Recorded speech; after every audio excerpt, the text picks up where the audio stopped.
En fait, les évangiles sont les documents anciens les plus historiquement prouvés qui soient. Je vais vous expliquer pourquoi. Il s'avère que les historiens utilisent deux critères principaux pour authentifier l'historicité d'un écrit ancien.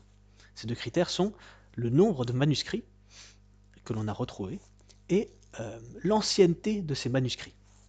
Je vous donne un petit exemple. La guerre des Gaules, écrit par Jules César au 1er siècle avant Jésus-Christ, eh ben, on en a retrouvé seulement 9 manuscrits.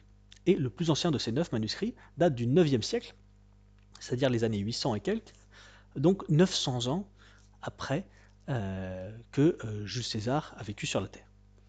De même pour Tite-Live, qui a écrit l'histoire de Rome, hein, dont nous avons retrouvé 22 manuscrits, alors c'est peut-être 22 ou 23, en tout cas c'est un peu plus d'une vingtaine de manuscrits, dont le plus ancien date du Xe siècle, donc encore une fois, 9 siècles après la vie de Tite-Live, parce que Tite-Live a vécu, c'est un auteur du 1er siècle après Jésus-Christ.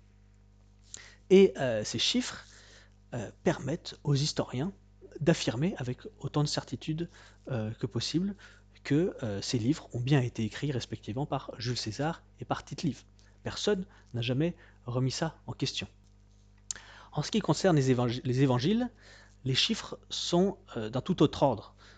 Nous avons plus de 5000 manuscrits écrits en grec des évangiles, plus de 10 000 écrits en latin et plus de 9500 écrits dans d'autres langues comme le syriaque ou l'araméen.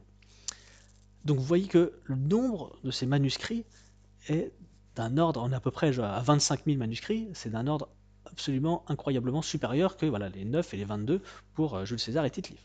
En ce qui concerne l'ancienneté des manuscrits, on a un grand nombre de manuscrits des évangiles qui datent du 3e siècle après Jésus-Christ, et on a quand même un certain nombre de fragments qui datent du 2e siècle, voire du début du 2e siècle.